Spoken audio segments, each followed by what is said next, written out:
What up, TK here, and today we are in an Australian junkyard and I'm going to give you all the lowdown on Aussie Fords. Now, if you're an American, you probably won't have seen a few of these before, or you might have heard of them, seen them on the internet, but never seen them in the flesh. I'm here to give you a little tour and tell you what Australian car culture was like when we're talking about Fords. So right here, I want to start here. I really wish this thing had headlights. This is an XD Falcon. Now, this was basically Ford moving away from its sort of 70s designs where, you know, everyone's cars look the same. The 70s Falcon looked like a lot of American muscle cars and a lot of Japanese cars actually, because they were also copying that American style. In the very late 70s, the XD Falcon came out. Now this may be an XE or an XF, it's hard to tell for me right now, I don't have the year on it. But they basically got this more very 80s style with the straight lines, straight edges. This actually lasted through to 1988, this body style, and then we switched up to this one here. This is the EA and EB and ED body style, the E-Series Falcons, the first generation E-Series Falcons from 1988 onwards through to the 90s. So basically this is Ford in the 80s, straight lines, that's what was in vogue at the time, and then we come through all the way to the 90s when curved lines are more in fashion. We'll talk more about that later. But when we're talking about the XD here, if we see if we can have a look under the hood, we have a lovely straight six, because that was Australia's favorite engine configuration.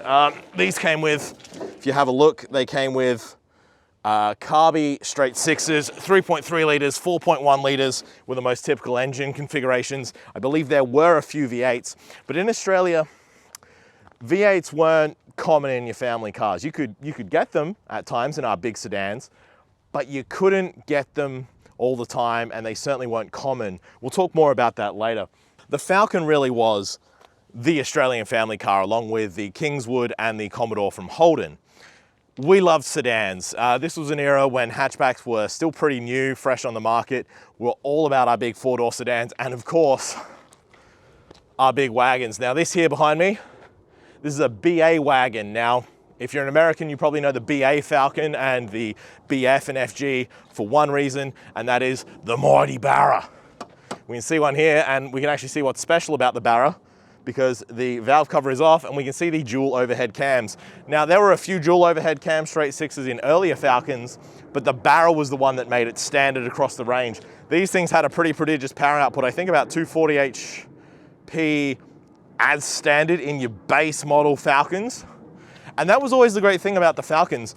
They had really good power even in the base models. For example, you know, as I said, like this EB Falcon here, I had a couple of those growing up in the 90s. In 1992, 200 horsepower in your GLI model. Just bonkers power back in an era when, you know, your hatchbacks from European and Japanese companies were putting out 90, 100 horsepower at most. That's the thing about Australia. We loved our big sixes. You know, 4 litres in this, 4 litres in the EB. They were just huge engines that used to just peg along the highway at 60 miles an hour, 100 kilometers an hour to us, 110 if you're real out bush. And they were just the ultimate road trip mobiles for crossing these huge distances in Australia. Now, so far we've talked about the XD, that's your 80s Falcon. We've talked about the BA, early 2000s, and we've talked about the EB, which is your 90s. Here's another Barra. Oh, this one, similarly, I don't think that's going to stay up. This one similarly has the head off, and you can see your dual overhead cams there. The basic layout, big six up the front, rear wheel drive, it didn't change for years and years and years. In between your EB and the BA, there are a few Falcons. We had the later E-Series Falcon. This would be an EF or an EL. If we have a look in here, you've got your snail, I call this the snail shell manifold from the later E-Series 6-cylinder. These were putting out over 200 horsepower, probably closer to 210 maybe. And this is a late 90s design. You can't really see much in there because the interior is trashed. I'm looking for a certain Falcon. The Australians will know it as the meme Falcon. Now, if you're familiar with Ford's new edge styling from the late 90s, you'll know it worked really well on the MK1 Focus, which we got here, and I'll show you one later. It didn't work so well on the Falcon. Now, the AU Falcon, which you can see here in wagon form, this thing was a sales disaster. Basically, you know, for a long time, Ford had stable Falcon sales. Commodore sales were also similarly pretty stable up until the mid-90s. They released the AU Falcon, sales tanked. People just hated these weird, you know, teary, pointy headlights. They hated the gloopy whoopy exterior. I hated the gloopy whoopy interior with all these ugly ovals. They took the 90s curvy style, went way too far with it. It looked hideous. A family friend of ours, I was told growing up, actually bought one of these AUs, the sedan version, because they thought it looked like a Porsche.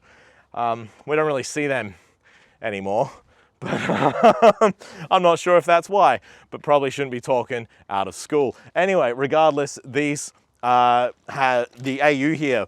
This is the generation just before the mighty Barra. So most of these were still single overhead cam.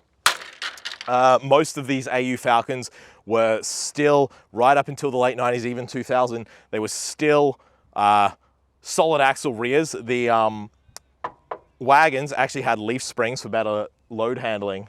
Real basic, quite like the Mustang. It took ages for Ford to actually get these independent rears. Now, actually, if you take a look over here, we got another BA Falcon. So this is directly after the AU. They actually went to an independent rear, and Ford of America actually explored that independent rear setup for when they were doing the independent rear Mustangs. They didn't like it. I think it was too heavy, so they designed their own for the Mustang. But regardless, that's how it all went down. But the funny thing about the AU, and we got another one here. The funny thing about the AU is it's a little bit like the Pontiac Aztek. It was the ugly, hideous car that was an absolute joke when it first came out. Now, you know, 20 years later, it's like, oh, everyone wants an AU because it's the meme car. So yeah, very much like the Aztek in that regard. Now here we have the Laser. I believe America got this as the Escort. I'll try to show you that a little bit better. Actually looks brilliant in this blue color, and that actually looks stock standard. Late 80s, early 90s. And this has a 1.6 liter 4-cylinder front wheel drive. This is actually a Mazda B series engine, very similar to what was in the Miata. They had a lot of different configurations of the B series.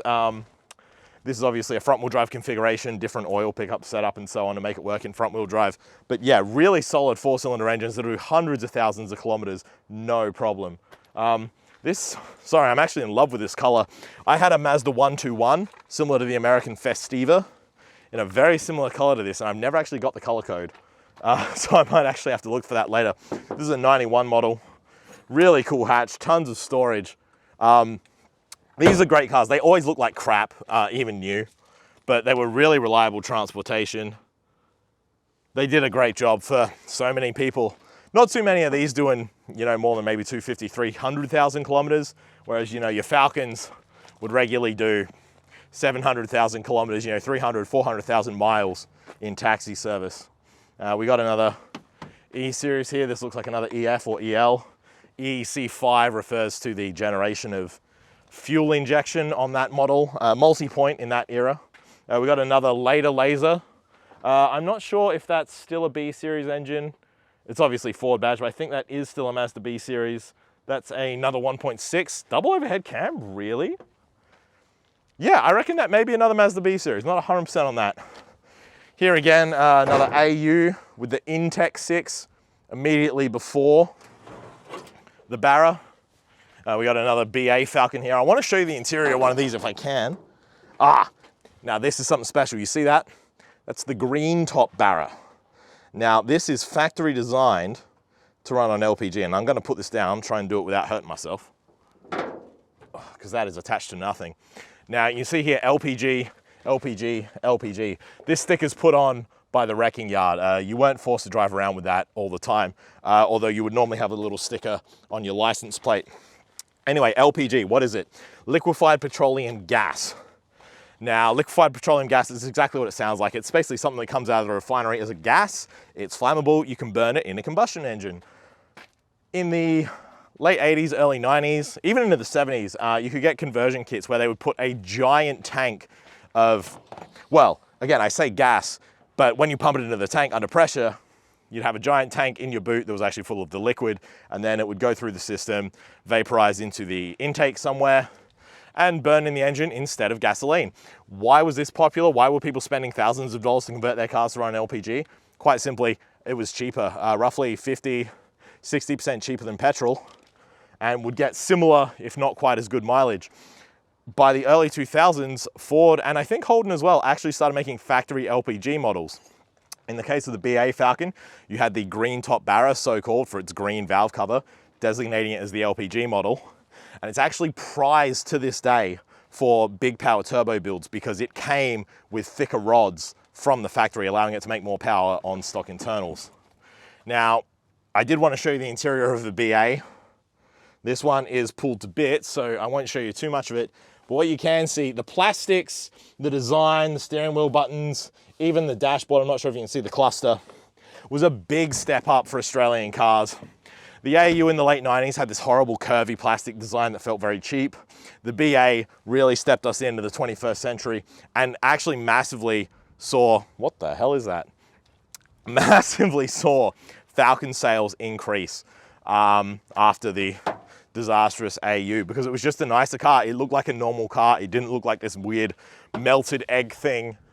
I don't know who designed that. Let's have a beer. You can tell me what the hell you were thinking. I'm not making a lot of friends in the auto world this week. Another EF Falcon. I've probably shown you just about everything I can on the Falcons, but those big sixes were legendary. As I said, the taxis would easily do 700,000 Ks. There's a Barra. If you want one, probably grab that one. They'll sell it to you for a few $100 here. If you want one on the internet, you probably pay a few thousand, but here you have to pull them out yourself. Here's another EB Falcon. I want to show you the interior of one of these. So this is a much earlier generation of the straight six, but as I said, the 92 models, they would put out 200 horsepower, no problem. What's actually interesting about these, I had a couple of these, is they would do terrible fuel economy. You know, 15 liters per 100 kilometer, you know, we're talking like less than 20 mpg if I'm doing my maths right. But nobody cared because fuel was cheap in the 90s. I had mine around 2008 to 2010. And I did care because at that point, fuel was incredibly expensive and I would have had a much easier university career if I had a cheaper car to run. But they did prove reliable. You never really had to worry too much about stuff like head gaskets blowing up until you're into the 300,000 kilometer range. My car had a head gasket leak and it still ran for another 100,000 Ks. The Falcons were just reliable. That's why Australians love them. And it was just that eventually, you know, the average person couldn't afford a big car anymore, couldn't afford to pay the fuel, and it all fell apart. We have another one of the lasers here. I think this is a TE or a KE. Again, that Mazda B series engine really was a peach. Here we have the, I think that's a second gen Fiesta, or is that a Focus? No, that's a Fiesta. So these were really big for us in the sort of late 2000s, early 2010s. A lot of reliability issues with these if you got the power shift, exactly the same as America. Unfortunately, a friend of mine actually bought a Mondeo from this same era, 2013, power shift transmission, and he spent $13,000 on it and had it for a year, and the transmission blew because it's a power shift. Absolutely tragic. But something you probably want to see, especially the Americans, are the utes. Now, there aren't a great deal of them here, but there are some. Now, this one I'll show you here. This, I reckon this is an XF, maybe an XE ute. Let's have a look, see if it's got the right year on it. But this is, again, this is that angular squared off 80s design. So this is 89, so this is an XF ute. Now here's the thing, this was not the end of this design, because what happened is when Ford went to those 1988 to 1990s EA Falcons, they didn't have the money, they didn't have the time to design an EA ute. So they kept building XF utes with this same design. So they had these curvaceous, lovely Falcons, and yet the Falcon utes were these old school, you know, straight line designs. Now, cut to about 995, 996, and Ford is like, okay, we can't keep making, you know, these. Like, this is too outdated for the market. So they switched it up. They kept the same back end, the same leaf spring rear, the same tray with the same straight lines, and they just put the front of the EF Falcon on the front. So you had this curvy front, the straight lines at the back. You did have a updated engine and drivetrain. They actually kept updating all the way. They put the more modern 4-liter engines in with the fuel injection, but they kept that old school tray on the back right up until I think 1998 or 1999. And it was only with the AU that they actually thought, okay, we should probably actually build a fully new ute that matches the sedans and the wagons of the Falcon range. Very silly. So yeah, here's another one of these XF utes. You can see it's got the old, I'm not sure if that's the 3.3 or the 4.1. Looks like the 4.1 carby manifold. So yeah, this is late 80s. This one's actually running on LPG. Often what would happen, and I think, I don't exactly see it where, but in the aftermarket conversions, they would normally basically pipe the LPG into the intake manifold from a single port and just blow it in there. And, you know, if you had a backfire and stuff, sometimes it could be, oh, God damn it, there's a spider web. That's horrible. But yeah, could be really nasty. They weren't the most reliable things. But here, now here we have a very, very special example. Again, LPG. This is an EF Falcon or an EL Falcon van. Now, it's exactly what I told you with the utes. It's the EF, EL front end, but then it's the XF ute back end at the tray. Except this is the van version. So that's actually a solid canopy that's part of the car. Look, that's factory, welded on. That's all part of it. Have a look in the back. Oh, it's absolutely disgusting in there, but that is all stock from the factory. Now, in the 70s and 80s, Holden Sandman configurations like this were very popular as like vehicles for young people. They would put mattresses in the back, customize them with wild colors and big murals on the side, much like vans in the US. You know, your airbrush murals of a wizard or naked people. And there were some very unsavory names for them, but basically it was, you know, the kind of vehicle that you would take to the drive-in and young people would use it to make out in the back because you had a sealed canopy and you had room for a mattress. You can imagine what happened. I won't I won't use the colloquial terms for those at the time here, but they were pretty dirty. Regardless, by the 90s, the whole thing had fallen out of vogue. Young people didn't have money for new cars anyway. So these ones from Ford, they didn't really have that same sexy, youthful, customized vibe. These were very much trades vehicles. This one actually has the phone number of a plumber in it. And that was pretty much what they were used for. Basically, the benefits of a ute, still drove like a car, still based on the Falcon platform, but you had the benefit of that canopy, which could easily be locked, made it way harder for drongos to steal your tools. And for a lot of tradies, that's really important. Now, this is something I wanted to talk about. This, what we have here, is an EA Falcon. Now, they only made these for 2 years. It was the new shape. You know, you've got your much nicer 90s shape. Very much looked like it was moving with the times. Not quite as hip as the VN Commodore, but still. And unlike the X series Falcons, this one was fuel injection across the board. Carbies were done for. They put in a 3.9 litre straight six, and it wasn't actually that great. It had, as you can see here on the manifold, central fuel injection. Just one fuel injector right here, pretty much where you'd put a carburetor, and then that feeds all 6 cylinders. They basically didn't run very well. Some people have said that the automatic models, you could put them in drive and just idle and the thing would go up to 50, 60 kilometers an hour. Not excellent fuel delivery. Few issues with these engines. They weren't really that reliable. They weren't really beloved. 2 years later, Ford is like, forget this. We're going to go to the EB. We want a clean break. They called the new engine the 4-liter to basically make a clear break in the consumer's mind that this was a new engine, and that had multi-point fuel injection. Very smooth engine, 200 horsepower, ran beautifully, just an absolute perler of a motor. As I said, I had a couple of those. I got over 400,000 kilometers on one, and as I said, that was even still with a minor head gasket problem. So yeah, the 4-liter here is here. They wrote 4-liter I on it, so you knew that it was a different engine. Unfortunately, the manifold's missing on this one, so I can't show you the MP EFI, but I promise you the EEC4 fuel injection system was a good one. Not the best diagnostics. It was that era when, you know, you still had to hook up like an LED and it would flash at you, and it was very difficult to read the codes, but it was a good engine. What else can I show you? Yep, so here's a XD Ute, 1981. This one's had a few colors in its life, rusted to pieces, and has a super cheap auto steering wheel. And that one's all been pulled apart. Yeah, so here we have a Festiva. I think America got these as the Aspire.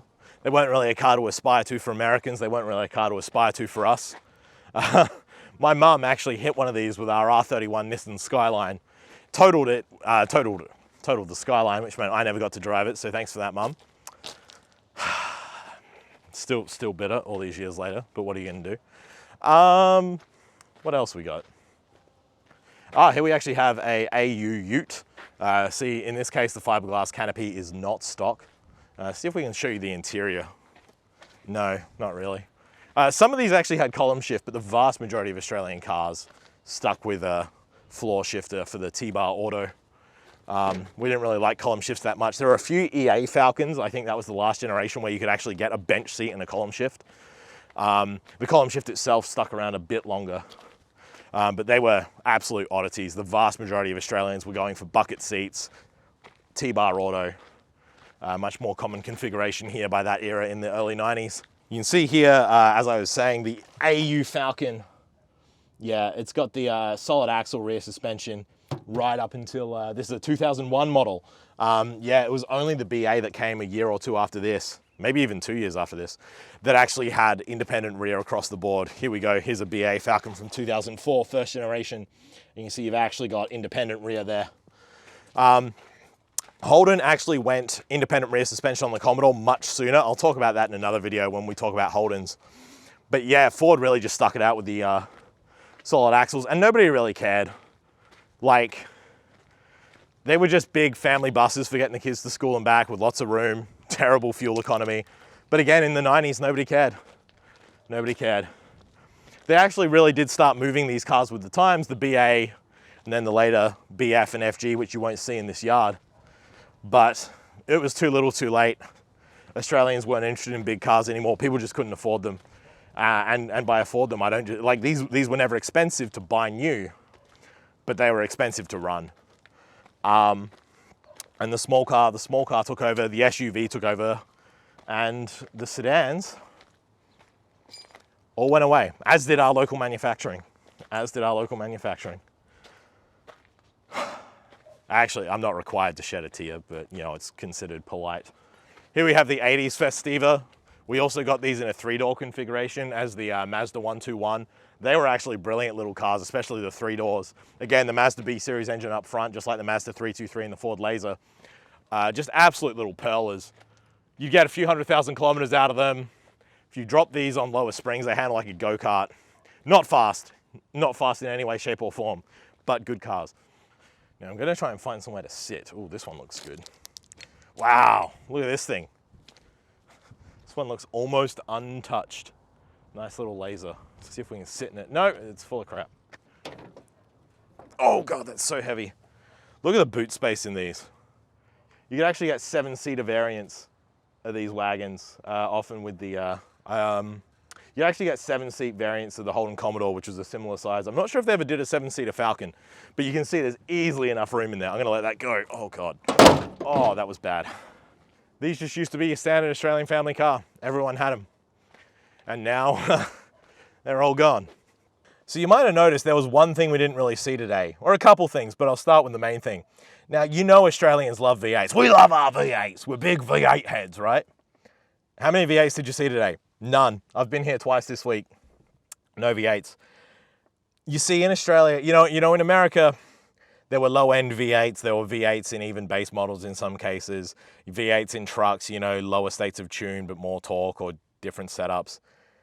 We didn't have that here. For us, the V8s, they were always basically the performance model, the special model, at least from the late 70s, early 80s onwards. In fact, in the 80s, Ford actually stopped building V8s entirely in the Falcons and just went for straight 6s.